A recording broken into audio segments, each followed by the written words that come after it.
को ये समझना पड़ेगा कि ये किसान आंदोलन था कि नहीं। किसान बड़ी मेहनत कश कौम होती है, वो डे नाइट मेहनत करती है। वो इसके पहले जितनी बार चुनाव लड़े, हश्र उन्होंने स्वयं देखा, जनता ने भी देखा। और मैं तो कहूँगा कि उनको स्वयं चुनाव लड़ना चाहिए और उनको परखना चाहिए कि कितने उनके साथ हैं। मेरे ख्याल से इसके पहले उनकी जमानत जब्त हो गई थी। किसको वो आकर्षित कर रहे हैं? किसान के नाम पर अगर वोट देता तो हिंदुस्तान में तो 70% किसान है और हर बार एक किसान नेता प्रधानमंत्री होता है। कि वास्तविकता ये है कि मुसलमानों में 85 और 15 का विभाजन है। चर्चा करने लगा है कि आखिर हमारी हिस्सेदारी कब? हम मुसलमान होने के नाते हमें कुछ मिलता नहीं।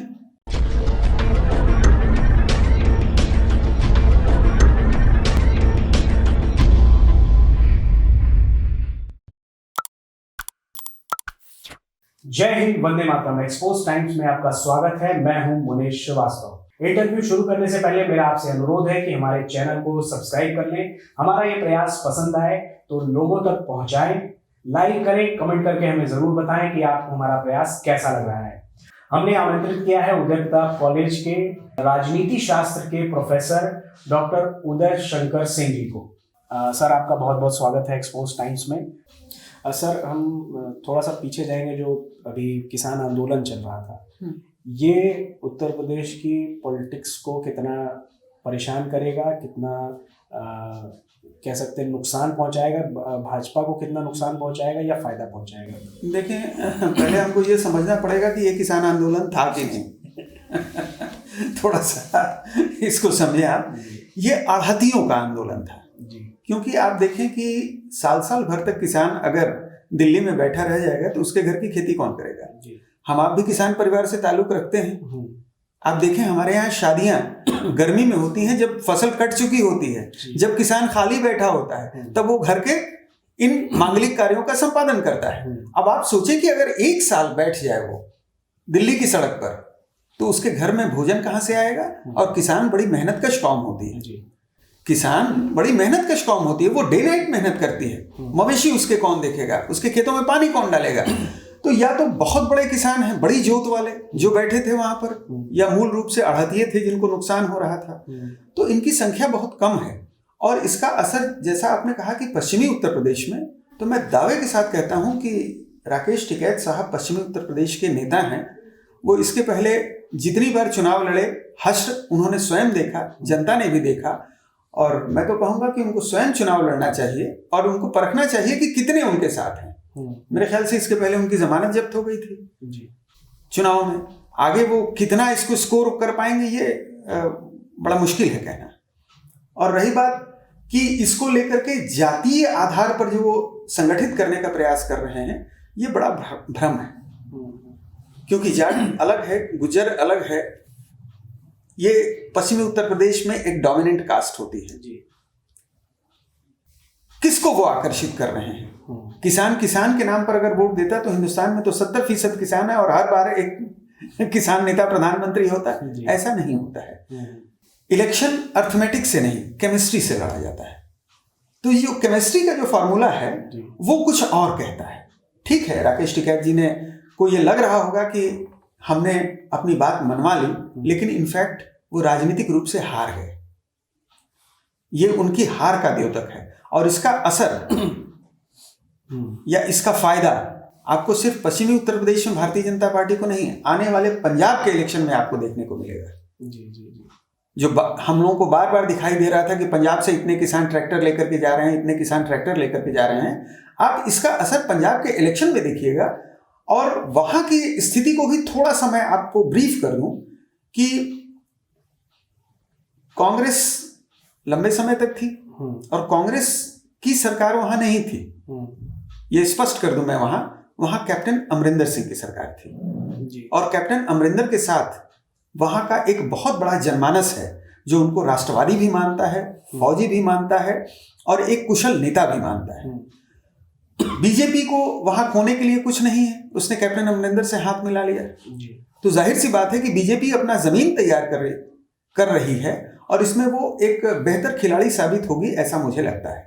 संभव है कि वहां का जो गैर सिख मतदाता है, जो आम आदमी पार्टी के साथ आकर्षित हो रहा था, अब वो एक तरह से फ्लॉप हो जाएगा और कैप्टन अमरिंदर एक बड़े नेता, क्योंकि इनके ऊपर इस तरह का कोई भ्रष्टाचार का आरोप नहीं है, न तो जो पंजाब में नशे का कारोबार है इसको लेकर के जो आरोप लगते हैं अकालियों पर, इस तरह का भी कोई आरोप नहीं है। तो पहली बार पंजाब में भी कुछ बदलता हुआ आपको परिदृश्य दिखाई देगा। फिर से हम लोग उत्तर प्रदेश की तरफ आते हैं। इसके पहले की सरकारों पर देखें, एक बहुत बड़ा आरोप लगता था भाई भतीजावाद का, तो मेरे ख्याल से, या परिवारवाद का, वो तो इस पार्टी पर आरोप, वो तो इस मेरे ख्याल से मुख्यमंत्री पर यह आरोप नहीं है। जब उनका परिवार ही नहीं है तो परिवारवाद का आरोप क्या लगेगा। दूसरा आरोप लगता था भ्रष्टाचार का, और ये वाकई बहुत बड़ा मुद्दा था। ये बहुत बड़ा मुद्दा था उत्तर प्रदेश में कि बिना पैसा दिए कोई काम नहीं होता, और साथ में ये चीजें मुख्यमंत्री आवास से तय होती थी। रेट मुख्यमंत्री आवास से तय होता था, चाहे वो ट्रांसफर पोस्टिंग का मामला रहा हो, काम को कराने का, पैसा देकर के काम कराने का मामला रहा हो, इन सब चीजों पर जो रोक लगी है, इससे आम जनमानस अपने आप को राहत महसूस कर रहा है, और इसका आप रिफ्लेक्शन इलेक्शन में देखेंगे, ऐसा मेरा मानना है। अच्छा सर, इधर इस चुनाव से पहले एक हल्ला हुआ है कि ठाकुर ब्राह्मण, या यूँ कहें कि योगी जी ब्राह्मण विरोधी हैं या भाजपा ब्राह्मण विरोधी है, ऐसे भी कुछ आपने कथन सुने होंगे। इसको आप कैसे देखते हैं? पहली चीज तो आप ये समझ लें कि उत्तर प्रदेश नहीं, भारत में ही जो ब्राह्मण होती है वो सबसे इंटेलेक्चुअल क्लास मानी जाती है, वो इन सब भ्रम में नहीं आने वाले हैं। और बार बार जो अखिलेश जी का परशुराम सम्मेलन हो या मायावती जी का बौद्धिक सम्मेलन हो, वो इन सब चीजों को देख रही है, पहली बात। दूसरी बात जो अभी आपने बताया ठाकुरवाद, या तो अखिलेश जी में और योगी जी में एक बुनियादी अंतर है। अखिलेश जी पहले यादव नेता हैं, उसके बाद वो और लोगों के नेता हैं। योगी जी पहले हिंदू नेता हैं, और उसके बाद वो कोई जाति अगर अपने साथ जोड़ ले रही है तो इसमें उनका कोई कसूर नहीं है। वैसे सन्यासियों की कोई जाति नहीं होती है, जैसा वो कहते भी हैं। जैसा कि वो कहते ही नहीं है, उन्होंने करके भी दिखाया है। सन्यासी घर से जब निकल जाता है तो उसका परिवार से कोई रिश्ता नहीं होता। और एक छोटा सा उदाहरण आपको स्मरण होगा, पिछले दिनों योगी जी के पिताजी का स्वर्गवास हो गया। योगी जी उस समारोह में नहीं गए थे। ये बताता है कि वापस जो सन्यास ले लिया वो अपने परिवार में लौट के नहीं जाता है, और परिवार के लोग भी उसके वैसे ही हैं जैसे पूरा प्रदेश है, पूरी जनता है, सभी उसके परिवार के सदस्य हैं, और सभी के दुख सुख में शामिल होना, लेकिन वो अपने परिवार में लौट के नहीं गए थे। तो ये एक दृढ़ निश्चय, या ये एक निश्चयात्मकता दिखाती है कि योगी जी एक कुशल नेतृत्व दे रहे हैं। अब बाकी चीजें तो जनता के हाथ में है। उत्तर प्रदेश के ये पॉलिटिकल सिनेरियो में एक विस्फोटक पदार्थ आया है जिसका ओवैसी नाम है। हाँ। ये एक ऐसी राजनीति कर रहे हैं जो खुलेआम गाली, खुलेआम धमकी देना, खुलेआम अपनी कम्युनिटी को भड़काना, ये जो कर रहे हैं, ये किसके पक्ष में जा रहा है?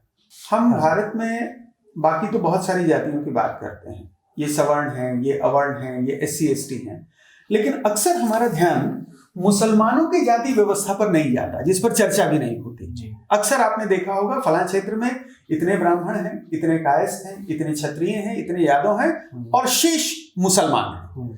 जबकि वास्तविकता यह है कि मुसलमानों में 85 और 15 का विभाजन है। उनके यहाँ भी बदस्तूर विभाजन है, मसलन अशराफ हैं, अर्जाल हैं और अजलाफ हैं।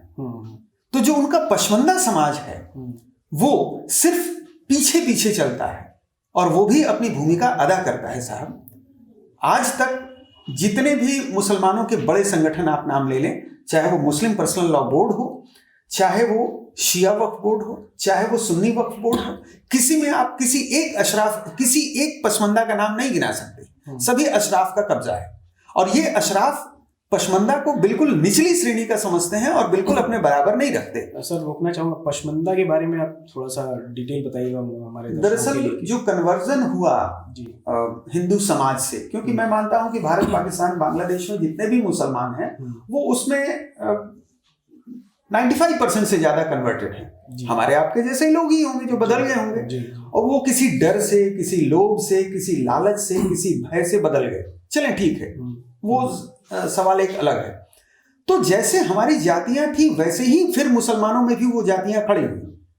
और जो अशराफ है, अशराफ एक्चुअली शरीफ का एडजेक्टिव है, उसको अशराफ कहते हैं। तो ये अशराफिया क्लास जो अपना एक डोमिनेंस बनाए हुए है और सारे पशमंदा को अपने पीछे लेके घूमता है, इस चीज को अब पशमंदा मुसलमान चर्चा करने लगा है कि आखिर हमारी हिस्सेदारी कब। हम मुसलमान होने के नाते हमें कुछ मिलता नहीं, सारी मलाई हमारा जो अपर कास्ट है, जो अशराफ है, जो अपने आप को शेख कहता है, सैयद कहता है, मुगल कहता है, पठान कहता है, वो लेके चला जाता है। और हम जहां थे वहीं रेहड़ी लगा रहे हैं, वहीं खोमचा लगा रहे हैं। दंगे में भी सबसे ज्यादा नुकसान हमारा, राजनीति में सबसे ज्यादा शोषण हमारा, और हमारे नाम पर सबसे ज्यादा फायदा अशराफ लोगों का होता है।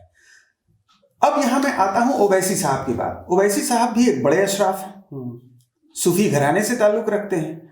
तो इन्होंने एक प्रयोग करना शुरू किया। बिहार में तो ये सफल हो गया, लेकिन बंगाल में बुरी तरह से फ्लॉप हुआ, क्योंकि बंगाल का अपना एक अलग कल्चर है। तो उत्तर प्रदेश में जो ये प्रभाव भी डालेंगे तो अशराफ मुसलमानों पर ही प्रभाव डालेंगे। पशमंदा शायद इनके बहकावे में ना आए, क्योंकि पशमंदा मुसलमान आज भी अपने आप को हिंदुओं का जो दलित तबका है उसके साथ ज्यादा नजदीक देखता है। और शायद मायावती जी की जीत का भी एक बहुत बड़ा कारण रहा है कि जो पशमंदा मुसलमान था वो बहन जी के साथ था। अब इस बार उनकी क्या स्ट्रेटजी बनती है, थोड़ा जल्दीबाजी होगी कहना। सर, जो ये मुसलमानों को लेके क्या कहते हैं, उसको हो हल्ला करना और सिर्फ मुसलमानों को भड़काना कहें या उनको अपने फेवर में करना, ये किस पार्टी को सबसे ज्यादा नुकसान पहुंचाएगा जो वैसे ही कर रहे हैं? देखिए, मुझे लगता है कि इसमें सबसे ज्यादा नुकसान ये पहुंचाएगा तो समाजवादी पार्टी को। उत्तर प्रदेश में जो मुसलमान है वो, पहले तो आप मुसलमानों के इस कंसेप्ट को समझें कि उनके यहाँ एक नारा चलता है कि पहले अपना भाई, उसके बाद, मैं चूंकि पूर्वांचल का हूं इसलिए मैं इस नारे को थोड़ा सा भोजपुरी में बताऊंगा कि पहले अपना भाई, उसके बाद जे भाजपा के हराई, और तीसरे नंबर पर सपाई। अच्छा, ये तीन उनकी कैटेगरी चलती है। तो जाहिर सी बात है कि जो ओवैसी साहब ने कहा है कि हमारे इतने कैंडिडेट खड़े होंगे, तो वो अगर थोड़ा सा भी प्रतिशत वोट पाते हैं तो वो किसका वोट काटेंगे? जाहिर सी बात है कि जिसको लामबंद होकर के मुसलमान वोट दिया करते थे उसी में से काटेंगे। जी। तो इसका जो भी इसकी, और साथ में इसकी जो प्रतिक्रिया होगी, दो चीजें हैं। एक तो वो मुसलमानों का वोट काटेंगे, और दूसरे जो गैर मुसलमानों में इसकी प्रतिक्रिया होगी वो बड़ी विलक्षण होगी, और वो मेरे ख्याल से ज्यादा नुकसानदायक होगी समाजवादी पार्टी के लिए। बहुत बहुत धन्यवाद सर, आपने अपना बड़ा इम्पोर्टेंट समय हमें दिया और काफ़ी उत्तर प्रदेश के साथ साथ भारत की राजनीति में बड़ा ही साफ आपने शब्दों में बात किया। तो फिर आपसे मिलेंगे और फिर आपसे बात हम जरूर करेंगे। तब तक आपका बहुत बहुत धन्यवाद।